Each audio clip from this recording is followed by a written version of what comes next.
আচ্ছা, মূল কথায় আসা যাক। কথা বলতে আমরা যেভাবে গল্প করি সেই রকমই গল্প করব এবং সেই গল্পটা একটু অন্যদেরকে শোনাবো। কারণ হচ্ছে আমার উদ্দেশ্যই যে সাধারণ মানুষ আমরা যারা, আমাদের মধ্যেও অনেক মানুষই থাকে যাদের জীবনে অনেক স্ট্রাগল থাকে, এমন কিছু থাকে যেটা শুনলে হয়তো কোনো কোনো সময় কেউ ওয়াও বলবে, কেউ হয়তো কেঁদে ফেলবে।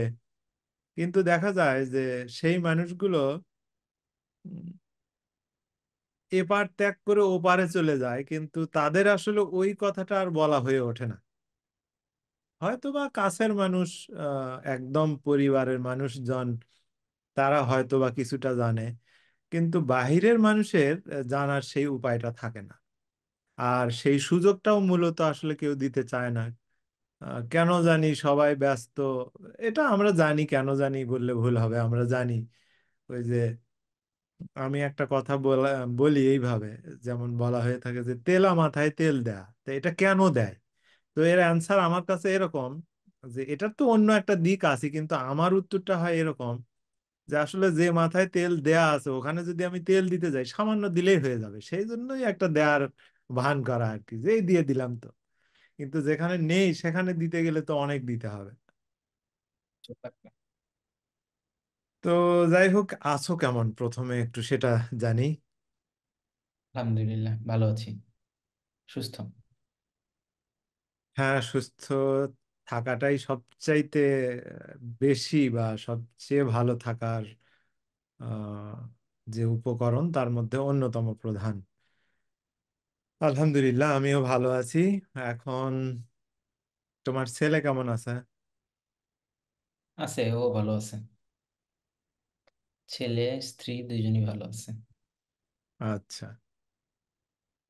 যেহেতু আমরা একে অপরকে একেবারেই ভালো করে চিনি, তোমাকে ছোটবেলার থেকেই চিনি, বা তুমিও আমাকে ছোট থেকেই, মানে তোমার ছোটবেলা থেকে আমাকে দেখে আসছো, জি। কিন্তু বাহিরের যারা এই ভিডিওটা দেখবে তারা তো আসলে ওইভাবে আমাদের পরিচয় জানে না। তো সেই ক্ষেত্রে বলে রাখি, মশিউর রহমান আমার ছাত্র। ছোটবেলায় পড়িয়েছি, তারপরে কি বলবো, ছাত্র আসলে ক্লাস ছাত্রই সে। ক্লাস, ফোর থেকে। ও ক্লাস আচ্ছা, ফোর। আচ্ছা ক্লাস 4 থেকে। তো একবার ছাত্র মানে সারা জীবন ছাত্র, আর একবার শিক্ষক মানে সারা জীবন শিক্ষক। সুতরাং আমাদের সম্পর্ক এইরকমই, ছাত্র শিক্ষকের, এবং খুবই দীর্ঘদিনের আর কি, বুঝতেই পাচ্ছেন আপনারা। তো ছোটবেলায় কি ভালো লাগতো, যে যেমন এই প্রশ্নটা এই জন্য, তুমি যেই জায়গা থেকে এসেছো, আমাদের গ্রাম তো পাশাপাশি, তো সেখানে কিন্তু আমরা যে পরিবেশ থেকে এসেছি, মানে নিজেদের পরিবেশ বলতে আমাদের সারাউন্ডিংস এর কথা বলছি, আমরা যেসব মানুষের মধ্যে থেকে আসলে উঠে আসছি, যেখানেই আসি না কেন, তো সেই জায়গা থেকে তুমি আজকে তোমার যদি আপওয়ার্ক প্রোফাইলের কথা বলি, ফুল স্ট্যাক ওয়েব ডেভেলপার, তো এই জায়গাটা আসলে কিভাবে, কখন থেকে এটা মাথায় আসে তোমার? অ্যাকচুয়ালি ছোটবেলায় সবারই সাধারণত, মানে আমার যেটা ছিল, ছবি আঁকতে ভালো লাগতো। আপনার ছবি আঁকা দেখেছি, আপনি আমাদের ড্রয়িং ক্লাস নিতেন স্কুলে। হ্যাঁ, হ্যাঁ। এবং আপনি প্রথম আমার সামনে, মানে আপনার কাছেই আমি প্রথম কম্পিউটার দেখেছিলাম কাছে থেকে। আচ্ছা, এর আগে একবার টাচ করার সুযোগ হয়েছিল, কিন্তু তখন আসলে কিছুই বুঝতাম না, একদম বেবি শ্রেণীতে আমাদের কম্পিউটার কিভাবে অফ করতে হয় এটা দেখাইছিল, তখন কিছুই বুঝতাম না আচ্ছা। যেখানে পড়তাম ওখানে। আর এরপরে প্রথম আপনার কাছে দেখেছিলাম যে প্রথম ওই যে আহ, কি বলে ওগুলোকে, কিছু অ্যানিমেশনস, মানে লিখে লিখে অ্যানিমেশনস ঘুরতেছে, এই ধরনের কিছু কাজ হ্যাঁ, দেখছিলাম। হ্যাঁ। এবং কম্পিউটারের প্রতি আসলে একটু, মানে আজব একটা জিনিস এরকম মনে হয়েছিল, আগ্রহ তৈরি হয়েছিল। হ্যাঁ, ছোটবেলায় এক ধরনের তখন তো আর এই প্রফেশনালিজম এই বিষয়টা মাথায় ছিল না, এক ধরনের কিন্তু আসে ভালো নাই। লাগাটা কাজ করছিল যে হ্যাঁ, এটা একটা কৌতূহল অদ্ভুত। কৌতূহল তৈরি হয়েছিল। এই হ্যাঁ, একটা ডিভাইসের প্রতি। কৌতূহল তৈরি হওয়া। আচ্ছা। তো তারপরে আমি তো জানি, অনেকখানি জানি, যেমন হচ্ছে তুমি মোবাইল দিয়ে কোডিং করতে। তো সেই জি। বিষয়গুলো একটু জানতে চাই, যে এই যে স্টেপ বাই স্টেপ এতটা আগ্রহ যে তুমি মোবাইল দিয়ে কোডিং করতে, তো সেগুলো একটু আহ, জানতে চাই। জি। ছোটবেলায় আসলে এই যে আপনার আমার তো কম্পিউটার তো তখন আসলে হাতে পাওয়া খুব দুর্লভ একটা ব্যাপার ছিল। হুম। এছাড়া কিন্তু আমার মানে আমার নিজের না থাকলেও আমার আন্টি বা মামাদের ফোন ছিল, সিম্বিয়ান ফোন পাওয়া যেত তখন। তো ওই হুম। হুম। ফোনে কিছু সুন্দর সুন্দর গেমস মানে অ্যানিমেশনস ডাউনলোড করা যেত। আসলে এগুলো থেকেই আমার এই মানে টেকনোলজি স্ট্যাকটার প্রতি আগ্রহ তৈরি হয়। আর কোডিংটা আচ্ছা। শুরু করি মানে শেখাটা শুরু করি মূলত হচ্ছে যখন আমি ক্লাস 8-এ পড়ি। তখন একটা বই কিনেছিলাম, মাস্টারিং ইন্টারনেট। আমার কাছে বইটা এখনো আছে, আমার শেলফেই আছে এখনো। তো ওইটা আচ্ছা।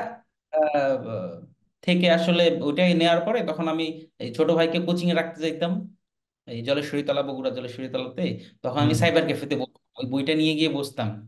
আমি কিছুই জানতাম না মানে, একেবারেই বসে বসে টুকটাক ওখান থেকেই শিখছি, মানে শিখতাম আসলে ওয়েবসাইট আচ্ছা। তৈরি করা এগুলো ওই ওই সময়টায় শেখা। আমি তখনও প্রফেশনালি কাজ করবো এরকম কিছুই চিন্তা করি নাই, কিন্তু শেখাটা ওইরকম ছিল। আর প্রফেশনালি কাজ করা বা আচ্ছা, একটু ওডেস্কের কথা। একটু একটু সেটা হলো কোন, মানে সেটা কোন বয়সের কথা বলছো তুমি? মানে তখন তুমি কোন ক্লাসে? ক্লাস 8-এ, ক্লাস 8 বা আচ্ছা। 9-এর দিকে, অর্থাৎ 2008 আচ্ছা। বা 9 সালের দিকে তো এই প্রথম জায়গায় আমি একটু, মানে। এই জায়গায় হুম। একটু আমি বলে রাখতে চাই, যারা এই লাইনে আসলে আসতে চায়, আগ্রহটা যদি ভেতরে থাকে এবং যদি ভালো লাগাটা থাকে, তাহলে আসলে অনেক আগে থেকেই শুরু করা দরকার। এই যে অষ্টম শ্রেণীতে এই কাজের প্রতি একটা ভালো লাগা তৈরি হওয়া, এবং তখন থেকেই একটু একটু করে চেষ্টা করা। দীর্ঘ সময় ধরে একটা কাজ করলে যেটা হয়, যেমন আমি বলে থাকি যে এখান থেকে একটা জায়গায় যেতে যদি আমার 20 মিনিট লাগে, যানবাহন যদি একই হয়ে থাকে, তাহলে আসতেও 20 20 মিনিট লাগবে। তো যার ফলে আমি বলে থাকি যে শেখাটা যেন একটু সময় নিয়ে হয়, তাহলে আপনি চাইলেও ভুলতে পারবেন না। তো সেই কারণে এই যে, মানে এত আগের থেকে শেখা, আমি পরে আরো তোমার কাছ থেকে অনেক কথা শুনবো।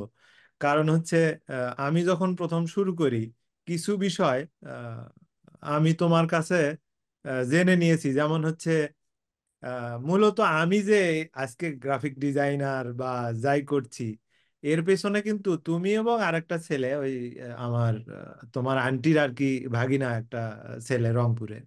তো তোমাদের দুইজনের কারণেই কিন্তু আমি এই লাইনে আসছি। ওই তুমি একটু বলছিলে, ও একটু বলছিল যে আপনি তো চাইলে অনলাইনেও কিছু করতে পারেন। এই যে বলাটা জীবনে কিন্তু, এই যে ছোটখাটো দু একটা বাক্য, এটা কিন্তু মানুষের জীবন আসলে অনেক বদলে দিতে পারে। তো বলো, তারপরে কি হলো? তারপরে মানে তখন থেকে টুকটাক ওয়েব মানে মাস্টারিং ইন্টারনেট বইটাতে আমি আসলে শিখছিলাম কিভাবে ফ্রি একটা ওয়েবসাইট তৈরি করা যায়। আমার এখন সবকিছু মুখস্থ আছে কি করছিলাম ওইখানে, মানে একদম স্বচ্ছ পরিষ্কার। তো যাই হোক, তারপরে 2010 সালের দিকে মানে আমি প্রফেশনালে আসার কথা বলতেছি, 10 হুম। সালের হুম। দিকে আমি কালের কণ্ঠ পত্রিকায় একটা কাটিং দেখছিলাম যে কিভাবে ইন্টারনেটে আয় রোজগার করা যায়। 2010 আচ্ছা। সালের ফেব্রুয়ারি মাসের 1 তারিখে আমার কাছে এখনো কাটিংটা আছে। গতকালকে একটু খুঁজতে গিয়ে মানে পাইছি আমি ওইটা। তো আচ্ছা।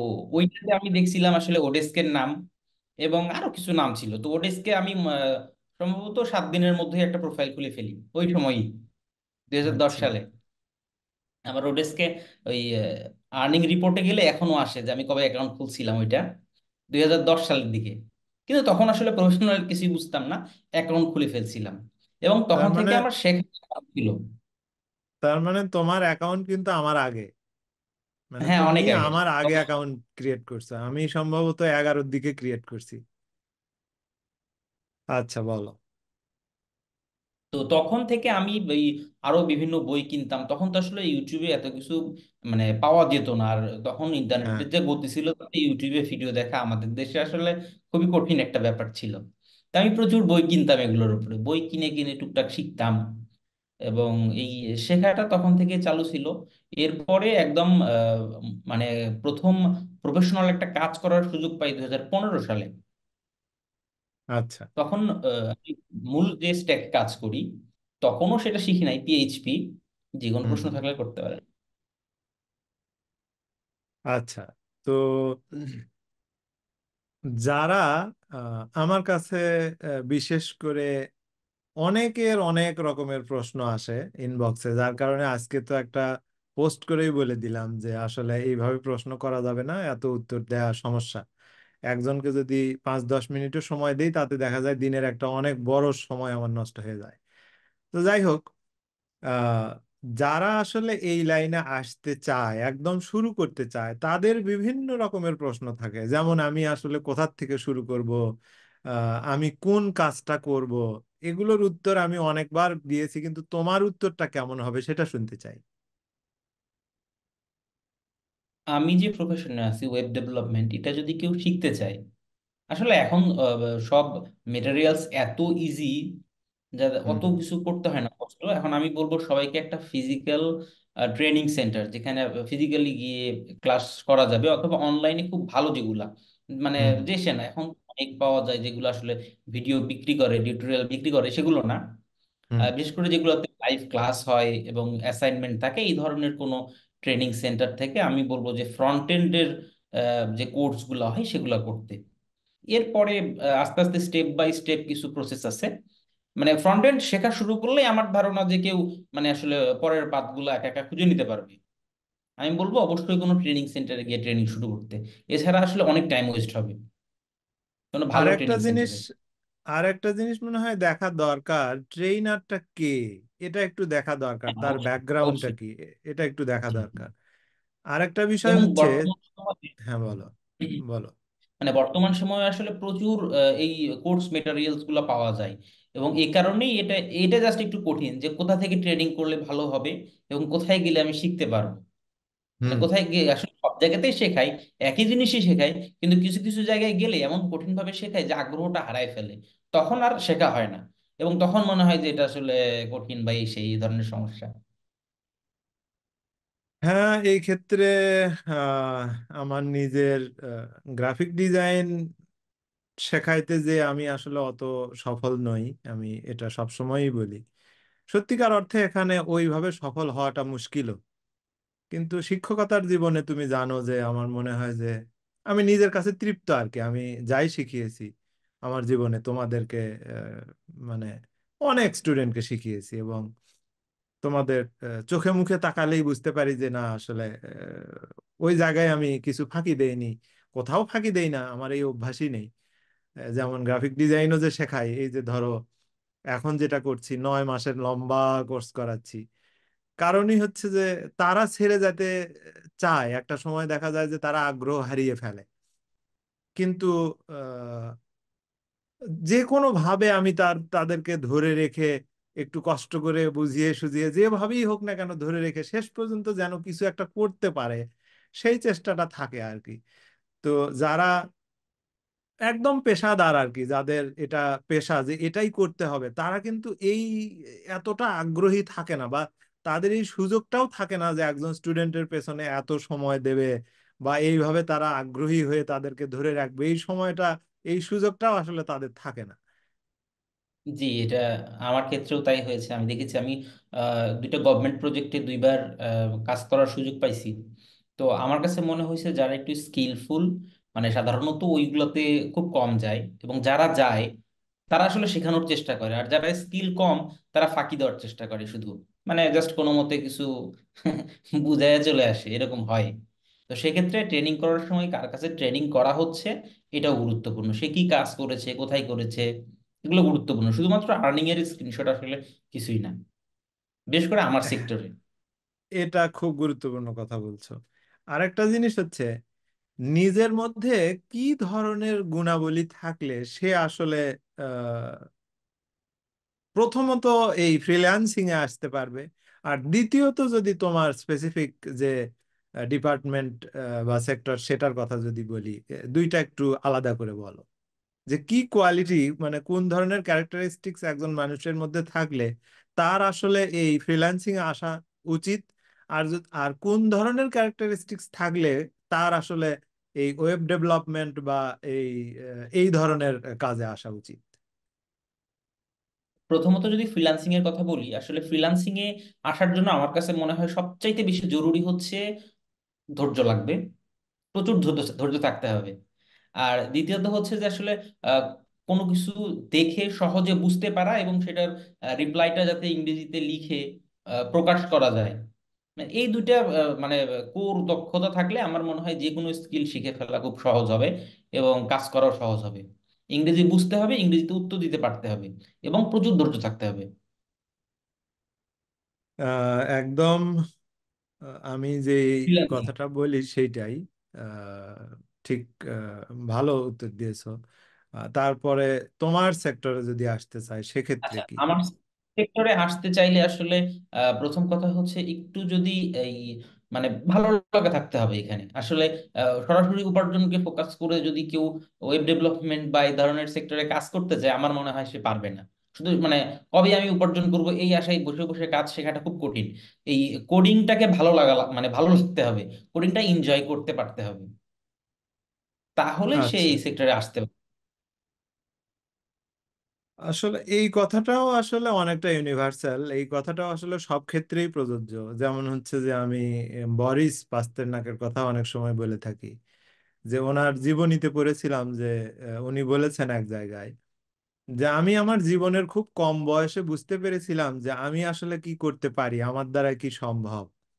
যার কারণেই হয়তো আজকে পৃথিবী আমাকে চেনে বা আমি আজকের পাস্তেরনাক হয়ে উঠতে পেরেছি। তো প্রত্যেক মানুষের জীবনে হয়তো এটাও খুব জরুরি যে নিজেকে জানা, আমার আসলে কোনটা করতে ভালো লাগে।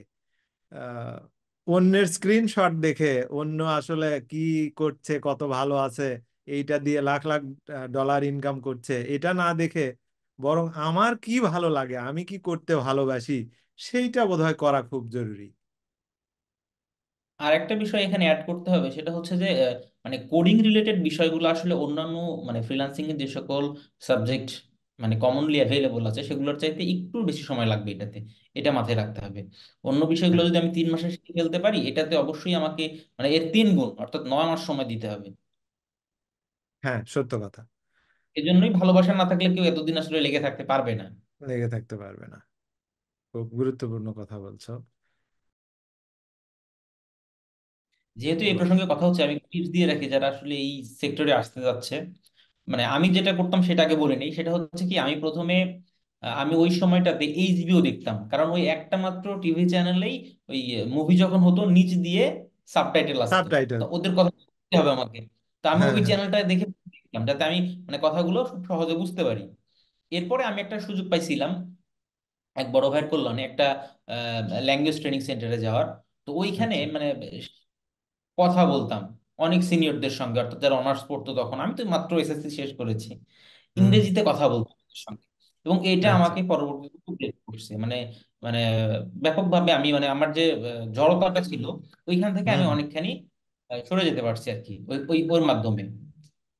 আর যারা এখন এই সেক্টরে আসতে চাচ্ছে আমি তাদেরকে বলবো যে ফার্স্ট অফ অল গান শোনার কথাটা আপনি বলছিলেন আমাকে যে আপনি ইংরেজি গান শুনেন, তো আমার কাছে মনে হয়েছিল যে মুভি দেখতেছি এটা তো অনেক ওরা বেশ সহজ উচ্চারণ করে বলতে গেলে। হুম। গানের ভাষা তো আরো একটু মানে জটিল। কঠিন। তো হুম। আমি ওই সময় আমার কাছে আসলে ওই একটা মিউজিক প্লেয়ার পাওয়া যেত, নাম হচ্ছে টিটি পড, মানে ফোনে আচ্ছা। ইনস্টল করা যেত জাভা ফোনে। তো আমি হুম। ওইটা ইনস্টল করে নিয়েছিলাম এবং ওইটাতে দেখা যাচ্ছে আমি ইংরেজি গান শুনতাম এবং সঙ্গে সঙ্গে লিরিকটা দেখতাম। তো এটাও আমাকে হেল্প করেছে। তো এখন যারা নতুন আসতে যাচ্ছে আমি তাদেরকে বলবো, বিশেষ করে যাদের একেবারে স্কুল গোয়িং এরকম যদি কেউ থাকে, ওই একটা যদি ল্যাঙ্গুয়েজ ক্লাবে যেতে পারে, মানে কথা বলাটা প্র্যাকটিস করতে হবে, এর কোনো বিকল্প নেই। প্রথমত হচ্ছে কথাটা আসলে শুনতে পারতে হবে, মুভি দেখে হোক মানে যে কোনো জায়গাতে যেখানে ইংরেজি বলতেছে। সাধারণত মুভিতে বেশ সুন্দর সাবলীল ভাষায় বলা থাকে। হুম। কথাটা বুঝতে পারতে হবে, এটা জরুরি। বুঝতে না পারলে কেউ বলতে পারবে না, আমার কাছে মনে হয়েছে এটা। ফার্স্ট অফ অল বুঝতে পারতে হবে, এরপরে ওটা বলার প্র্যাকটিস করতে হবে ফ্রেন্ডের সঙ্গে। এভাবে আসলে হয় না, ল্যাঙ্গুয়েজ ক্লাবে গেলে ভালো হয়। যে মানে অপরিচিত তবে কারোর সঙ্গে পরিচিত। তবে এখানে একটা কথা আমি বলতে চাই, সেটা হলো আমার ঘরে তো দুইটা ছেলে মেয়ে আছে। আহ সাম্য আমার চেয়ে ভালো বলে এখন। এর কারণই হচ্ছে প্রত্যেক দিন অন্তত 2 থেকে 3 ঘন্টা ওর বন্ধুদের সাথেও কথা বলে। হ্যাঁ, এটা এবং ডেভেলপ করে অনেক। মানে এবং শুধু তাই নয়, মেয়েটা তো কত ছোট জানো, মিনহা, নাজিফা। কিছু শব্দ বলে আমার সামনে এখনো। এ- ও ওই এই বয়সে, এই 6 বছর বয়সে কিছু শব্দ বলে আমার সামনে। কোনো কোনো সময় আমাকে অনেকক্ষণ ভাবতে হয়, এমন কি দু একটা শব্দের অর্থ আমি জানি না। এর কারণ হচ্ছে এরা দুই ভাই বোনই ছোটবেলার থেকে কখনো বাংলা কার্টুন দেখতো না, সব সময় ইংরেজি কার্টুন দেখতো। এখনো তাই। ওদেরকে কেউ জোর করেও বাংলা কার্টুন দেখাতে পারবে না। তো এই যে তুমি যেটা বললে, শুনে শুনে, শুনে শুনেই কিন্তু শিখেছে। হুম। তো শোনাটা সত্যি অনেক জরুরি, কারণ শুনতে যদি না পারে, শুনেই তো বুঝতে বলতে হবে হবে। আসলে। আগে শুনে তো বুঝতে হবে, তারপরে না নিজে বলবে। রাইজানের ক্ষেত্রেও এরকম হয়েছে, আমার ছেলের ক্ষেত্রে। ও আমি হুম। দেখেছি কিছু কিছু শব্দ রপ্ত করে ফেলেছে, এবং আহ, সেটা ইংরেজিও বলতে পারে, বাংলাও বলতে পারে, অথচ সে হয়তো এরকম করে বোঝে না এটার অর্থ কি। ওর তো বয়স মাত্র 3। হ্যাঁ, হ্যাঁ, হ্যাঁ। এবং এবং সেটা এই মজার জিনিসটা বিষয় হচ্ছে, ও যদি বাংলা বলতে না পারে, দেখবে যে ওটাকে বুঝিয়ে বলবে। ও ঠিকঠাক বাংলা হয়তো ওইটার এক্সাক্ট একটা যে ওয়ার্ড, মানে বাংলা শব্দ হয়তো বলতে পারছে না, কিন্তু দেখবে বুঝিয়ে বলতেছে। হ্যাঁ বলতে পারে। এটা আসলে ওই যে আমাদের ক্ষেত্রে প্রবলেমটা ছিল কি, আমরা বাংলা দিয়ে ইংরেজিটা বুঝতাম। হুম। এটা আমাদের প্রবলেম ছিল। আর এখনকার বাচ্চা কাচ্চারা যেহেতু অলওয়েজ ইউটিউবে কার্টুন দেখছে বা অন্যান্য জিনিসপত্র দেখছে, দেখা যাচ্ছে যে ওরা আসলে ওই ইংরেজি দিয়েই ব্যাপারটা বুঝে ফেলেছে এরকম। এই কারণে হ্যাঁ, ওদের সেটা। সমস্যা হয় না। হ্যাঁ। তো তারপরে তখন আসি। এখানে আচ্ছা, বলো, হ্যাঁ হ্যাঁ শেষ বলেন। করো। ওই যেটা বলছিলাম, র্যাপ আপ করতে চাচ্ছিলাম, যে যারা আসলে ফ্রিল্যান্সিং করতে চাই, অবশ্যই ইংরেজিটা বুঝতে পারতে হবে, এবং এটাকে ভয় পাওয়া চলবে না, এবং চেষ্টা করতে হবে যেন দৈনিক ন্যূনতম আধা ঘন্টা কারোর সঙ্গে কথা বলা যায় ইংরেজিতে। হুম। এবং এতে লজ্জা পাওয়ার কিছু নাই। তাহলে আমার মনে হয় যে মাস তিনেকের মধ্যে মোটামুটি সে ভার্বাল কথা বলার মতো ইংরেজি শিখে ফেলবে। তো প্রাথমিক পর্যায়ে গেল শেখার বিষয়টা, যে এইভাবে তারা একটা ভালো ট্রেনিং সেন্টার দেখতে পারে, একটা ভালো মেন্টর দেখতে পারে। তারপরে ভাষাগত হুম। যে বিষয়টা সেখানে ইমপ্রুভ করতে পারে, কথা বলে, মূলত শুনে, এইভাবে তারা এগিয়ে আসতে পারে। তারপরে যে সমস্যাটা হয় সেটা হলো, মার্কেট প্লেসের ক্ষেত্রে আসলে কোথায় যাওয়া দরকার, মানে কোন মার্কেট প্লেস গুলো শুরুর দিকে আসলে তারা চুজ করতে পারে, যে এখানে তারা একটু শুরু করতে পারে। আমার সেক্টরের ক্ষেত্রে আসলে যেটা সবাই বলে বা আমরাও বলে এসেছি যখন আমি ট্রেনিং করাইছি, সেটা হচ্ছে ফাইবারের কথা। তবে আচ্ছা। আমার এখন একটু ওপিনিয়নটা চেঞ্জ হয়েছে। সেটা হলো কি, যে আমার মনে হয় যদি যেহেতু আমি শুরুতে ফ্রন্ট এন্ড ডেভেলপমেন্টের কথা বলেছি, ল্যান্ডিং পেজ তৈরি করে দেওয়া, তো এই হুম। বিষয়গুলো এখন লোকাল মার্কেটেও অনেকেই করাচ্ছে। হুম। লোকাল মার্কেট, তো আমার কাছে মনে হয় কেউ যদি ফার্স্টে মার্কেট প্লেসে গেলে হয় কি, মার্কেট প্লেসে যেহেতু এখন মানে প্রচুর কম্পিটিটর, বিশেষ করে নতুনদের জন্য কম্পিটিটর অনেক বেশি।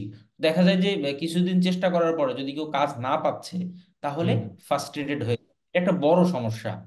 সবাই শুরু করার পর আর কন্টিনিউ করতে পারে না, কারণ হচ্ছে কাজ পায় না। তো এক্ষেত্রে হুম। এক্ষেত্রে যদি লোকাল মার্কেট প্লেস গুলোতে একটু মানে কানেক্টসের দ্বারা, অর্থাৎ রিলেটিভ হইতে পারে, ফ্রেন্ডস হইতে পারে, এভাবে যোগাযোগ করে কোনো কাজ নিয়ে সে কাজগুলো করতে পারে। এক্ষেত্রে দেখা যাবে মানে 2-3টা কাজ যখন লোকালি সে করে ফেলবে, তখন তার কনফিডেন্স বাড়বে, কোন জবটাতে সে অ্যাপ্লাই করলে পেতে পারে এরকম একটা ধারণা চলে আসবে। তো এইটা করার পরে ফাইবার বা আপওয়ার্ক, আপওয়ার্কে শুরু থেকে করলে আমার কাছে মনে হয় না যে এটা মানে খারাপ। যে শুরুতেই অনেকে বলে যে আপওয়ার্কে যাওয়া যাবে না, আমার কাছে মনে হয় না। আমার কাছে মনে হয় লোকালি 2-3টা কাজ করার পরে কেউ যদি আপওয়ার্কে চেষ্টা করতে থাকে, একটু এখন কঠিন হয়ে গেছে কারণ কানেক্ট কিনতে হয়, হুম। তবে চেষ্টা করলে আমার মনে হয় অসম্ভব না। এবং ফাইবার দেখা যায় আসলে স্ক্যামে পরিপূর্ণ। এটা আমার কাছে খুবই মানে আমি সবসময় দেখে আসছি যে এই কাজগুলোর ক্ষেত্রে ফাইবার বা ফ্রিল্যান্সারে তো আরো বেশি স্ক্যাম, প্রচুর স্ক্যাম। দেখা যাচ্ছে যে কোনো কাজ দিয়ে দিছে, সে কেউ খুশি হয়ে করা শুরু করে দিছে, তারপরে দেখা গেছে পুরো কম্পিউটারটাই র্যানসমওয়্যার দিয়ে ভরে গেছে। এরকমও হয়েছে, বুঝতে তবে পারেনি, নতুন কোনো ওপেন করে ফেলছে। তবে এক্ষেত্রে একটা পয়েন্ট আমি অ্যাড করতে চাই, যেটা তোমাকেও বোধহয় শুরুতে বলেছিলাম, যে লোকাল মার্কেটে কাজ করুক, এটা একটা ভালো পয়েন্ট তুমি বলেছো, কিন্তু আমার মনে হয় যে তারপরেও মার্কেটে আসার পরে যেটা খুব খেয়াল রাখা দরকার, ক্লায়েন্ট হয়তো নতুন দেখে তাকে একটু বেশি খাটিয়ে নেওয়ার জন্য কম টাকায় হয়তো হায়ার করবে, দেখা যাবে যে একটা কঠিন কাজ দিয়ে ফেলছে। এই কাজ নেয়ার ক্ষেত্রে আমার মনে হয় খুবই সাবধান থাকতে হবে। যা পারবে তার বাইরে যাওয়া উচিত হবে না, কারণ এই জন্য একটা প্রথমের দিকে মেন্টর থাকলে ভালো হয়। ফিডব্যাকটা খুব গুরুত্বপূর্ণ। গুরুত্বপূর্ণ, জি। এই সময়টাতে যদি একটা মেন্টর থাকে, মানে যার কাছ আচ্ছা। থেকে সাপোর্ট নেওয়া যাবে, কাজটা আসলে কতটুকু হবে, আমি যেটি করতে যাচ্ছি কতটা ঠিক হবে কিনা। কারণ অনেক সময় দেখা যায়, আমি যখন ট্রেনিং করেছিলাম ওই এলইডিপি প্রজেক্টে, আমার একটা হুম। স্টুডেন্ট $20 একটা কাজ নিয়ে আসছে, যেটা আমি হয়তো $1500 দিলেও করতাম না, মানে এত বড় কাজ। তো আমি ওরে বলার পরে তো ব্যাপারটা মানে বুঝতে পারলো, ডিক্লাইন করে দিল।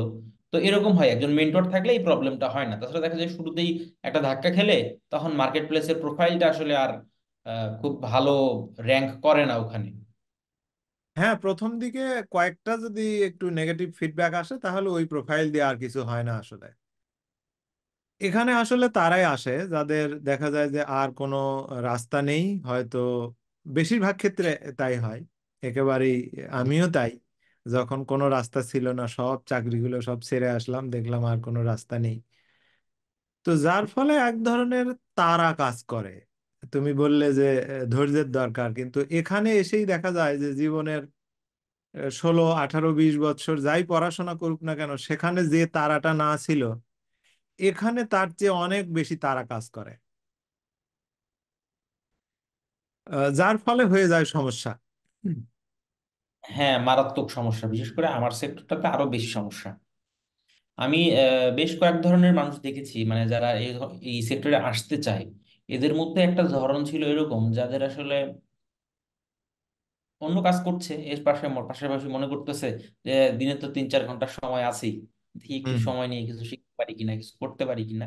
এটা একটা। এবং আরেকটা হইছে, যাদের আসলে আর কোনো পথ নেই, মানে পাচ্ছে না খুঁজে, হুম। বয়স পার হয়ে যাচ্ছে সরকারি চাকরির চেষ্টা করতে করতে।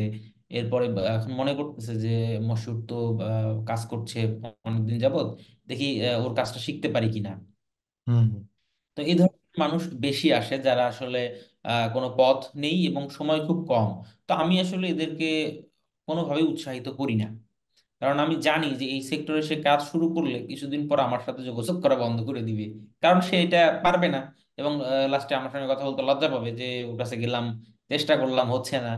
তো এই জন্য আমি তাদেরকে মোটেও বলি না যে এই সেক্টরে আসতে, আমি বলি অন্য কিছু সহজ যেটা স্বল্প সময়ে করতে পারবে এরকম কিছু করতে, কিংবা যে স্কিলটা আগে থেকেই আছে, সেটা যে কোনো কিছু হতে পারে, সেদিকে কিছু করতে। এখানে আমার কাছে মনে হয় যে যারা ওয়েব ডেভেলপমেন্ট বা এই ধরনের সেক্টরে আসতে চায়, পর্যাপ্ত সময় হাতে থাকতে হবে। এবং উপার্জনের তাড়া থাকলে আসলে অত্যন্ত কঠিন, অসম্ভব না, কিন্তু একটু কঠিন। তোমার কাছে মার্কেটের অবস্থা এখন কেমন মনে হয়? যখন ধরো 15-তে যখন শুরু করছিলে সেই সময় কি দেখতে আর এখন কি পার্থক্য দেখো? সেই সময়ে আমার কাছে মনে হতো যে আসলে, যদিও সেই সময়টা আমি দেখেছি, ওই সময় তো নতুন হিসেবে আমার রেট, মানে আওয়ারলি রেটটা কম ছিল, বা কাজেরও আমার হুম। রেট কম ছিল। এখন রেট অনেক হুম। বেশি। হুম। কিন্তু সেই সময় আসলে কাজ প্রচুর পাওয়া যেত। হুম। মানে সেই সময় আমি একটা জব পোস্ট দেখলেই বিট করে মানে বুঝতে পারতাম যে আমি এই কাজটা পেতে যাচ্ছি। এবং এটা 2018-19 পর্যন্ত এরকম হয়েছে, করোনার আগ আচ্ছা। পর্যন্ত, হুম। যে আমি কোনো জবে বিট করতেছি, তো আমি বুঝতে পারছি যে এই জবটা আমি পাবো, যদিও বিট খুব কম করতাম পরবর্তীতে। কিন্তু এখন আসে আমার কাছে মনে হচ্ছে যে এটা অনেক কঠিন হয়ে গেছে। আমি দেখা যাচ্ছে সেদিন আমি চেষ্টা করলাম, যেহেতু ডিসেম্বরে বেশ কাজের চাপ ছিল না, এখনো নাই, জানুয়ারি চলে আসছে। হুম। তো আমি চেষ্টা করলাম একটা জবে বিট করে কাজ পাওয়ার জন্য, দেখলাম যে রেসপন্স খুব কম। আবার ইনভাইটেশন তো আগের মতো আসে না বললেই চলে। এবং খরচ বেড়ে গেছে এখন, কানেক্ট, তার উপর আবার জব, মানে কি বলে, প্লেসমেন্টের জন্য বিডস দিতে হয়। সবকিছু মিলায় এখন মানে একটু কঠিন মার্কেট প্লেস আগের চাইতে। এবং আর আমার কাছে শুরুর তো, হ্যাঁ বলো, সঙ্গে শেষ অনেক, করো। মানে শুরুর সময় থেকে অনেক বেশি কঠিন। আর কিছুদিন আগের সঙ্গেও যদি কম্পেয়ার করি, 21 সাল, এখন মনে হয় যে আরো অনেক বেশি মানে কঠিন হয়ে গেছে। আহ, এর একটা কারণ হচ্ছে আহ, করোনা। একটা তো হলো যে আমাদের জাতি হিসেবেই একটা স্বভাব আছে যে যেদিকে আমরা ছুটি ওই যে হানিফ সংকেতের একটা কৌতুক ছিল এরকম, একজন রাস্তায় দাঁড়িয়ে বলছে, "এই আকাশে দেখ কি দেখা যায়, কি দেখা যায়।" অনেক লোক জমে গেছে। তারপরে ওই বেচারা পেছন থেকে পালায়ে গেছে, ওরা মারামারি শুরু করে দিয়েছে। যার কই কিছুই তো নাই, একে অপরের সাথে মারামারি শুরু করে দিয়েছে। তো অবস্থাটা এরকম যে একটা কিছু শুনেছে যে ফ্রিল্যান্সিং করা যায়, এরকম ডেভেলপ ডেভেলপার হওয়া যায়, ডিজাইনার হওয়া যায়, অনেক টাকা huge amount of money income করা যায়। এই যে শুনেছে, শুনে একদিকে দৌড়ানোর যে অভ্যাস, এতে করে হয়েছে কি, কিছু মানুষ, হ্যাঁ কিছু মানুষ জানতো না, তারা এটা জেনেছে। এবং এই যে আহ, মানে প্যান্ডামিক যে টাইমটা, এই সময়টাকে অনেকেই কিন্তু কাজে লাগিয়েছে, এবং যার ফলে এই ডেভেলপার বলো, ডিজাইনার বলো, মানে ফ্রিল্যান্সারের সংখ্যা কিন্তু অনেক বেড়ে গেছে, কারণ ঘরে থেকে উপায় নেই তো কি করবে, বসে বসে কিছু না কিছু সে করেছে। এটা একটা ভালো দিক। কিন্তু সমস্যাটা হয়েছে, যার যোগ্যতা নেই সেও এটা শুরু করেছে, যার যোগ্যতা আছে সেও করেছে। না থাকার ফলে যেটা হয়েছে, তুমি দেখবে যে একটা কাজে বিট করতে গেলে, আমি এই বছর বোধহয় সর্বমোট 3 থেকে 4টা, মানে সরি এই বছর বলছি, গত বছর আর কি, 2023 সালে 3 থেকে 4টা বিড আমি করেছিলাম। এবং সেই 3-4টার মধ্যে একটা কাজও আমি পাইনি কিন্তু, আমি বলছি একটা কাজও পাইনি কিন্তু এই 3-4টার মধ্যে। ইনভাইট করেছিল 4টার মধ্যে বোধহয় 2টাতে, মানে সরি ইনভাইট বলছি, মানে সে রিপ্লাই করেছে, রিপ্লাই দিয়ে। কিন্তু জব শেষ পর্যন্ত পাওয়া হয়নি। যেটা পাই সেটা সাধারণত প্রজেক্ট থেকে পাই। এবং ইনভাইটেশনও অনেক কমে গেছে, তুমি যেমন বললে আগের চেয়ে অনেক কমে গেছে, ইনভাইটেশন পাই আমি মাঝে মধ্যে, কিন্তু অনেক কম, ওই যে আগের মতো ওই অবস্থা আর নাই। কিন্তু যেটা কাজ পাই সেটা হলো প্রজেক্ট থেকে। প্রজেক্ট গুলো সত্যি আমাকে অনেক হেল্প করে। তো হ্যাঁ। আহ, প্রতিনিয়ত আপডেট থাকা আসলে এটা খুব জরুরি, জরুরি। যেমন হচ্ছে আপওয়ার্কের যে, যেমন তুমি চিন্তা করো, আগে তো ওডেস্ক নাম ছিল। তো নাম পরিবর্তনের সাথে সাথে একটা জিনিস দেখেছি, সেটা হলো তখন কিন্তু ইলেন্স ছিল আর হচ্ছে ওডেস্ক ছিল। তো এই ইলেন্স আর ওডেস্ক যখন মার্জ হয়ে গেল, তারপরে কিন্তু ইলেন্সের যারা ছিল বেশিরভাগের প্রোফাইল শেষ হয়ে গেছে, তারা আর আগাতে পারেনি। হুম। পারেনি। মানে আহ, মানে বলতে হবে যে তাদের আসলে ভাগ্য খারাপ, তাছাড়া কিছু বলার নেই। অনেক ভালো প্রোফাইল ছিল কিন্তু তারা ঝরে গেছে। আর যারা ওডেস্কে ছিল, আমার আমার মতো, আমরা হয়তো ভাগ্যবান, যার কারণে টিকে গেছি এবং আলহামদুলিল্লাহ এখন পর্যন্ত ভালোই আছি। তো মার্কেটে টিকে থাকা এখন আসলে নতুনদের জন্য জায়গা করে নেওয়া তো কঠিন, তারপরে টিকে থাকা তো আরো অনেক কঠিন। তো সেক্ষেত্রে ইনকামের যে ব্যাপারটা, এখানে দেখা যায় চিন্তাই করে আসে, যেটা অনেক ভুল আমার মনে হয়। চিন্তাই করে আসে যে একটা, বাংলাদেশে তো এখন ট্রেন্ড হয়ে গেছে, বা মানে একেবারেই কি বলবো, ওভার ইউজড একটা টার্ম হয়ে গেছে, যে 6 ফিগার, মানে 6 ডিজিট ইনকাম ফ্রিল্যান্সিং এ, এইরকম একটা ব্যাপার হয়ে গেছে। তোমার চেয়ে আমি অনেক কথা বেশি বলছি, যদিও ডেকেছি তোমাকে কথা বলার জন্য। না, তো আমি সবসময় আপনার কথা শুনতে ভালোবাসি, আপনি জানেন। আর আমাদের তো প্রচুর গল্প হয়, যাই হোক। এখানে আসলে একটা জিনিস মাথায় রাখতে হবে, আমরা কিন্তু এখন বাজার করছি 4 ডিজিটে। হুম। সেক্ষেত্রে হুম, 6 বেশি দূরে না।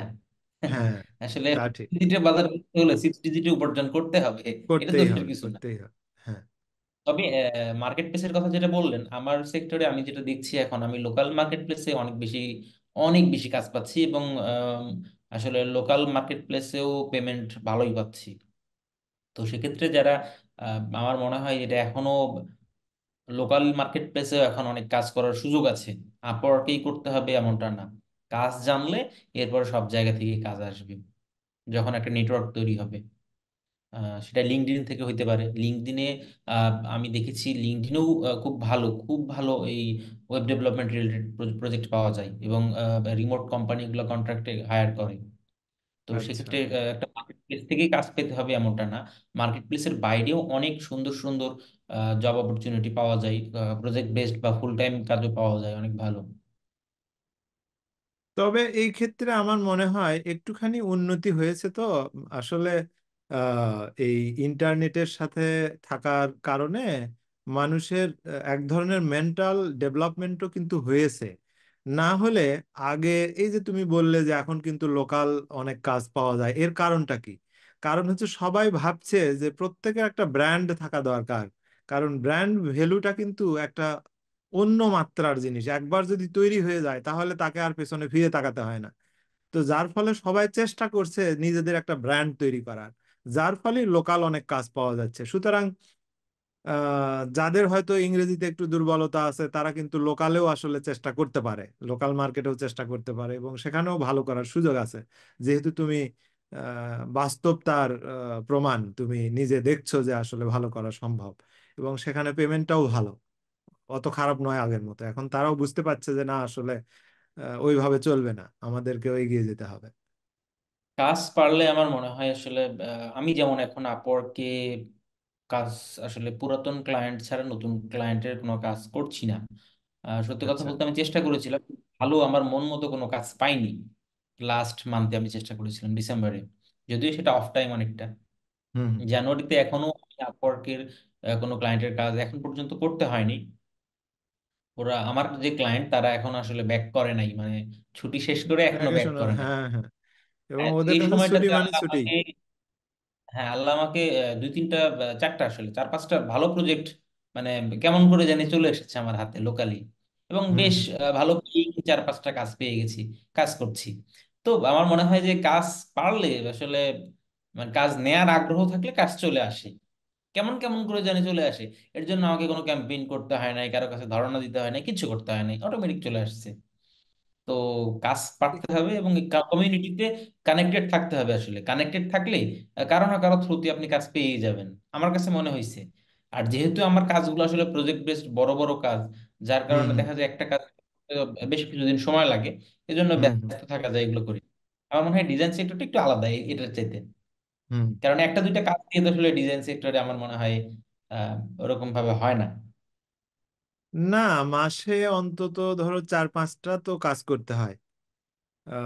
তাও যদি একটু ভালো অবস্থানে থাকে তাদের জন্য, মানে কতটা ভালো মন্দ জানি না, তবে এখন আপাতত ওই রকমই আছি, মোটামুটি মাসে হয়তো 4-5টা লোগো করি, এবং এখন একটু আরাম আয়েশে আছি, অত আর ভালো লাগে না। আগে যে দৌড়াদৌড়ি করতাম এখন আর অত ভালো লাগে না, প্রত্যেক দিন বসে কাজ করা এটা আর ভালো লাগে না। যার ফলে এই যে একটু ভিডিও বানাচ্ছি, এবং মানে নিজের কথাগুলো বলতে চাই আর কি। জানোই তো যে আমার একটু এমনি কথা বলার অভ্যাস কম, কিন্তু মানে যখন কথা বলার মানুষ পাই, এই যে তোমাদেরকেও যখন পাই দেখো, কথা বলতে ধরলে আমার আর কথা থামতে চায় না। কিন্তু এমনিতেই কিন্তু আমি মানুষের সাথে একেবারেই কথা বলি না, বাইরে বের হই না। মানুষ কিন্তু আসলে আমাদের বা আমাদের মতো যারা কাজ করছে তাদের বিশেষ করে একটু কিছুদিন যাবত, মানে যাবত কাজ করছে, তারা এগুলো দেখলে একটু কনফিউজড হয়। ভাবে যে মোটামুটি ঘুরেই বেড়াচ্ছে, কাজ তেমন করছে না। যেমন আপনি হুম যদি হুম। সবসময় মোটামুটি ঘুরেই থাকেন, ইদানিং হুম দেখছি কিছু বের হচ্ছেন, কিন্তু আমি তো দেখা যায় সবসময় এদিক ওদিকে ঘুরে বেড়াই। তো হুম। হুম। মানুষ আসলে কনফিউজ হয়ে যায় যে এত অল্প কাজ করেও কাজ করছে এতদিন যাবত মার্কেট প্লেসে, মোটামুটি মোটামুটি ভালো প্রোফাইল বলতে গেলে। হ্যাঁ তো হ্যাঁ। এতে যারা নতুন আসে তারা একটু কনফিউজড হয় যে তাহলে মনে হয় খুব বেশি কাজ করতে হয় না। কিন্তু আসলে এটা ভুল। আমাদের এই বর্তমান অবস্থাতে যতটুকুই দূরে এসেছি এর পেছনেও আসলে আমার বিশেষ করে অনেক বিনিদ্র রজনী চলে গেছে। এমনও হয়েছে দিনে 17-18 ঘন্টা আমাকে কাজ করতে হয়েছে এক সময়। সো এই টাইমটা পার করে তারপরে একটু এখানে রিল্যাক্স করা যায়। কিন্তু এটা পার না করে শুরুতেই আমি এরকম রিল্যাক্সড ভাবে কাজ করলে কাজে তো মন বসবেই না এবং সামনে এগোনো যাবে না। হ্যাঁ, এই চিন্তাটা মাথায় রেখে আসতে হবে। এবং এই যে আজকে একজন দেখলাম আমার পোস্টে কমেন্ট করেছে, বলল যে মানে আমি একদিন, এই যে 2-1 দিন আগে বোধহয় 1:30টা পর্যন্ত কাজ করলাম, মানে একটু চাপ ছিল, মানে একটা লোগো ওই যে প্রজেক্ট থেকে পাওয়া তো 24 ঘন্টার মধ্যে দিতে হয়, তো যার ফলে ভাবলাম যে করেই ঘুমাই, করতে করতে রাত 1:30টা বেজে গেল। যাই হোক, পরের দিনেই অ্যাপ্রুভড হয়ে গেল, ঝামেলা শেষ হয়ে গেল আর কি, একদিনের মধ্যেই কাজটা শেষ হয়ে গেল। তো সেখানে একজন কমেন্ট করে বলছে যে ভাইয়া আমরা তো ঘুমাই, মানে আমি তো ঘুমাই 5টার সময়। তো চিন্তা করো, 5টার সময় সে ঘুমায়। কারণ ওই যে ফাইবার এসে চেষ্টা করছে অ্যাকাউন্টটাকে একটু সামনের দিকে নিয়ে যাওয়ার। শুরুর দিকে এটা আমার কাছেও মনে হয়েছে করতে হয়, বিশেষ করে শেষ রাতের দিকে। একটা সময় আমি ভালো রেসপন্স পেতাম, হুম মানে শেষ রাতে জবের রেসপন্স বা অ্যাপ্লিকেশন করলে রেসপন্সটা ভালো পেতাম। তো এটা কিছু ট্রিক্স আছে এরকম যে শেষ, তাই বলে সারা রাত জাগতে হবে এমনটা না। কেউ না, সন্ধ্যার দিকে ঘুমায় পড়তে পারে, সন্ধ্যার দিকে উঠতে পারে, উঠে কাজ শুরু করতে পারে। কিছু ট্রিক্স আছে যেগুলো আসলে একজন ভালো মেন্টর পেলে, আমার মনে হয় যারা নতুনরা এই মার্কেট মানে কাজ স্কিল্ড হওয়ার পরে একজন ভালো মেন্টর পেলে কাজ পাওয়াটা সহজ হয়ে যায়। ট্রিক্সের কথা যেহেতু বললে তাহলে একটু গুছিয়ে দুই চারটে বলো যেন মানুষের কাজে লাগে, যারা এখানে কাজ করতে চায় তাদের যেন একটু উপকারে আসে। প্রথমত আমি যেহেতু আসলে এই আপওয়ার্কে কাজ করি, তো এই রিলেটেড মানে আমার ট্রিক্স গুলো আপওয়ার্ক রিলেটেড, মানে বেশি ভালো হবে আর কি, হুম অ্যাপ্লিকেবল।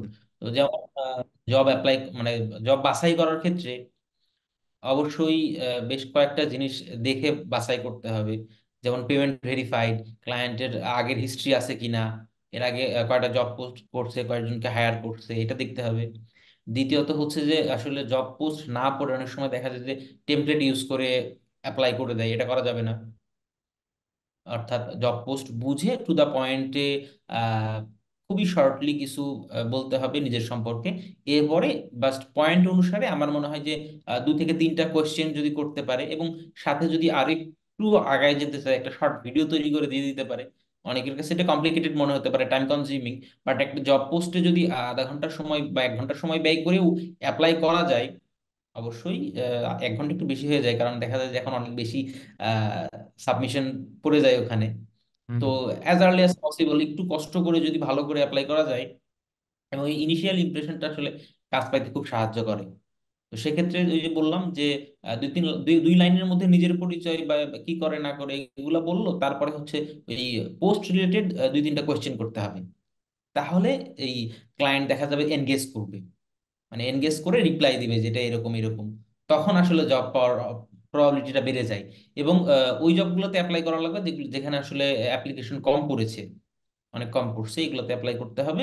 আর বাজেট ইম্পর্টেন্ট, হ্যাঁ, এবং এরিয়াটাও ইম্পর্টেন্ট। অর্থাৎ যদি আমরা আসলে দেখা যায় যেটা বলতে লজ্জা লাগে, তারপরও বাংলাদেশ, পাকিস্তান, ফিলিপিন, মানে এই ধরনের কান্ট্রিগুলো অ্যাভয়েড করলে আমার মনে হয় যে অ্যাভয়েড করে যদি মানে বাছাই করতে হবে, ফার্স্ট অফ অল কোথায় অ্যাপ্লাই করতেছি এদের বাদ দিতে হবে।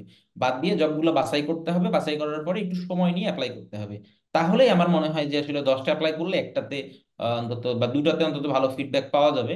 আর তারপরে তো আসলে নিজের স্কিলের উপর ডিপেন্ড করে কাজটা নিয়ে নেওয়া। মানে রিপ্লাই হুম পাওয়াটা ইম্পর্টেন্ট ফার্স্টে। রিপ্লাই পেয়ে গেল, তারপরে এখন ক্লায়েন্টকে, বিশেষ করে আমার কাছে যেটা হয়েছে, আমি এ যাবৎ পর্যন্ত দেখা গেছে যে আমার কাছে যদি কেউ একবার কাউকে যদি আমি জুমে নিয়ে আসতে পারি বা হুম ওয়ান টু ওয়ান কলে নিয়ে আসতে পারি, 95% টাইমে আমি জবটা নিয়ে নিছি। সো ওই ওই পর্যন্ত নিয়ে আসলে আমার কাছে মনে হয়েছে যে ফানেলটা কমপ্লিট হয়ে গেছে, আমি এখন এর নিয়ে মানে কাজটা আমি পেয়ে যাচ্ছি। তো এখন এইটা সমস্যা তো এখানেই, সমস্যা হচ্ছে ওই যে প্রথম যেটা বললাম যে ইংরেজির অবস্থা তো মানে এটা বলার বাইরে। কলে ডাকা তো দূরের কথা, ক্লায়েন্ট যদি কলে মানে কি বলবো, যদি ডাকে, বলে দেখা যে যায় যে ভিডিও ভয়ে কলে বা, avoid। তাহলে কেমনে পালাবে এই চিন্তা করে সব সময়। তো এটা একটা সমস্যা। আর একটা হলো যেটা আগেই তুমি বলেছো যে একটা সময় যেমন হচ্ছে ভোরবেলা, কারণ ওদের ক্ষেত্রে সেটা সকাল, সরি ওয়ার্কিং আওয়ার, হ্যাঁ। সন্ধ্যা সন্ধ্যা, আমাদের যখন ভোর আর কি। হ্যাঁ, আহ, ওদের ওয়ার্কিং। হ্যাঁ, তো সেই ক্ষেত্রে দেখা যায় যে একটু যত দ্রুত সম্ভব এই কাজগুলো করতে হবে, আবার যত দ্রুত সম্ভব অ্যাপ্লাইটা করতে হবে। কারণ যেন মানে এমন হয়ে গেছে যে এমন দেখা যায় যে 10 মিনিটের মধ্যে 50 জন অ্যাপ্লাই করে ফেলছে। তো এর মধ্যে যদি অন্য কারোটা ভালো লেগে যায় সেক্ষেত্রে আবার পেছনে পড়ে যাওয়া লাগবে।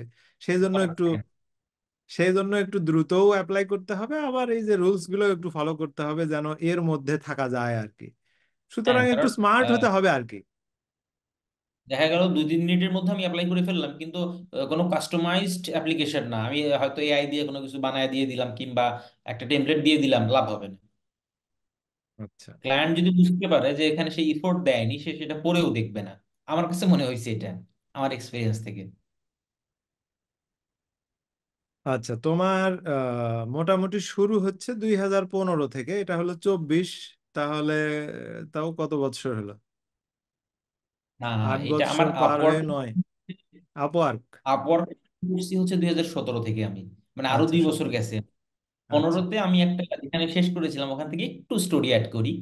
সেটা হুম। হলো 2015-তে আমাদের একটা পরিচিত একটা বড় ভাইয়ের ফ্যাক্টরিতে হুম। আরেক বড় ভাই, উনি একটা কাজ নিছিলেন একটা সফটওয়্যারের পিএইচপি তে। তো হুম। উনি হুম। সেই কাজটা মানে পরবর্তীতে অর্ধেক করার পরে দেখা গেল যে কাজটা উনি আসলে কোনোভাবেই শেষ করতেছে না, গড়িমসি করতেছে। তো পরবর্তীতে আমার কাছে মনে হলো যে কাজটা আমি একটু দেখি তো কি অবস্থা, আমি করতে পারি কিনা। তখন আমি পিএইচপি খুব ভালোভাবে জানতাম না। হুম। তারপরও আমি কাজটা নিই এবং শেখা শুরু করি, তার সঙ্গে করা শুরু করি কাজটা। এবং কাজটা আমি প্রথম কমপ্লিট করেছিলাম। এবং তখনও কিন্তু একটা মজার ব্যাপার বলে রাখি, তখন আমার কোনো পার্সোনাল কম্পিউটার ছিল না। আমি আচ্ছা। কাজটা করেছিলাম একটা অফিসে, এবং সেই অফিসে আমার সঙ্গে চুক্তি ছিল আমি তাদের কম্পিউটার ব্যবহার করব। আমার এক খুবই কাছের বড় ভাই, ওনার আসলে আমার মানে আমার এই ক্যারিয়ারে ওনার বেশ অবদান আছে আমি বলতে পারি। আপনি আছেন, আমি জানি, উনি, তারপর এবং উনি আমাকে কিছুটা জানি। তার হ্যাঁ, বলো। কম্পিউটারটা ব্যবহার করতে দিত অফিসের। আমি সেটা নিয়ে তার কাজটা কমপ্লিট করেছিলাম। এবং এর শেষ করার সঙ্গে সঙ্গে ওই যে কাজটা করলাম, তার থ্রুতে হুম। আবার হুম। আরেকটা কাস্টমার আমি, এবং আচ্ছা। তার কাজটা কমপ্লিট করছিলাম আমার এক ফ্রেন্ডের ল্যাপটপে। মানে এ আচ্ছা। পর্যন্ত আমি কিনতে পারিনি ল্যাপটপ। এবং এই দুই কাজের টাকা মিলাই আমি একটা কম্পিউটার কিনছিলাম। সঙ্গে আমার মা কিছু বা বাবা কিছু টাকা দিছিল, সেই টাকা মিলাই আমি একটা কম্পিউটার কিনছিলাম। প্রথম আমার পার্সোনাল কম্পিউটারটা এভাবে হয়। এবং পার্সোনাল কম্পিউটারে আমি আবার আপওয়ার্ক শুরু করি ও, আচ্ছা। 2017-তে। তার মানে 17 থেকে শুরু, এখন পর্যন্ত এটা হলো 24, 24। তার মানে হচ্ছে, তাও তো প্রায় 7 বছর হয়ে গেল। 7 বছর প্রায়। তো এখন একবারে শেষের দিকে যেটা একটু জানতে চাই সেটা হলো, আহ, যদিও কোনো কোনো সময় সেটা মিস হয়েছে, আবার কোনো কোনো সময় সেটা থেকেছেও, তোমার ক্ষেত্রে একটু মনে হলো, এটা আমি রাখার চেষ্টা করছি। সেটা হলো যে যারা গেস্ট থাকবে তারা আমাকে একটা প্রশ্ন করতে পারবে, তুমি চাইলে আমাকে কিছু প্রশ্ন করতে পারবে, কিছু বলতে একটা, মানে একটা প্রশ্ন করতে পারবে আসলে যদি কিছু করতে আমার চাও। কাছে এই ছোটবেলা থেকেই আপনাকে অনেক মানে রহস্যময় মানুষ মনে হয়েছে কিছু কিছু ক্ষেত্রে, যদিও আপনি ওপেন বুক। মানে বিশেষ করে আপনার সঙ্গে যখন গল্প করি, মানে কেউ হয়তো বাইরে থেকে দেখলে অনেক রহস্যময় মনে করবে, কিন্তু আমার কাছে মনে হয়েছে আপনার কাছে যখন আমি বসি ওপেন বুক গল্প করার ক্ষেত্রে, মোটামুটি সবকিছু শেয়ার করেন। বেশ ভালো লাগে। তো আপনার আপনার যেরকম আমার কাছে আসলে জানার কিছু নাই। আমার কাছে মনে হয় যে আমার মোটামুটি এ থেকে জেড পর্যন্ত মোটামুটি সবই আপনি জানেন। একই রকম ভাবে আপনারও আমি সেই আপনি যখন লিখতেন সেই সময়টা থেকে এখন পর্যন্ত মোটামুটি সবকিছুই জানা। তারপরও কিছু বিষয় আছে, যেমন ধরেন মানে এই যে আপনি আহ, এখন যে কাজ করছেন হুম। আর আগে যে আপনি লিখতেন, হুম। হুম। এই দুইটার মধ্যে কোনটাকে বেশি এনজয় করেন এবং কেন করেন?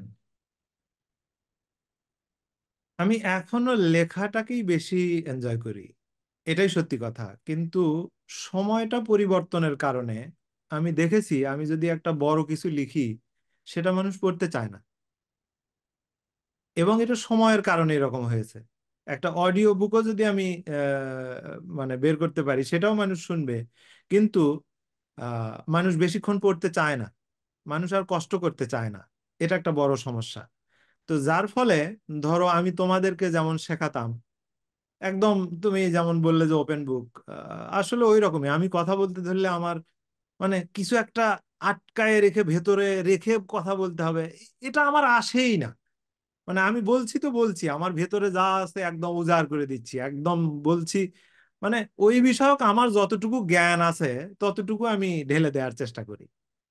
তো যার ফলে এখনো আমার মনে হয় যে এই কথা বলার ক্ষেত্রে যদিও একটু জড়তা আছে, এই যে তোমার সাথে যেভাবে কথা বলছি আমি ভিডিওতে বসলে ওইভাবে কথা বলতে পারি না। একটু একটু ইমপ্রুভমেন্ট হচ্ছে, আমি বুঝতে পারছি। এই কয়েকদিন ধরে চেষ্টা করার ফলে আমি নিজে নিজে চেষ্টা করছি যে কিভাবে আসলে কথাটাকে একটু সুন্দরভাবে উপস্থাপন করা যায়, কিভাবে খোলামেলা হওয়া যায়। আমি স্টুডেন্টদের সামনে যেভাবে কথা বলি, কেন আমি ক্যামেরার সামনে বসলেই এইভাবে কথা বলতে পারি না?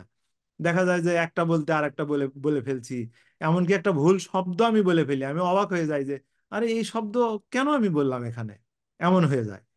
তো এটার মূল কারণ হচ্ছে সময় বদলে গেছে। সময়ের সাথে আমার মনে হয় যে প্রত্যেক মানুষকে সময়ের সাথে আধুনিক থাকতে হবে। তবে ইদানিং আবার লেখালেখিও শুরু করেছি।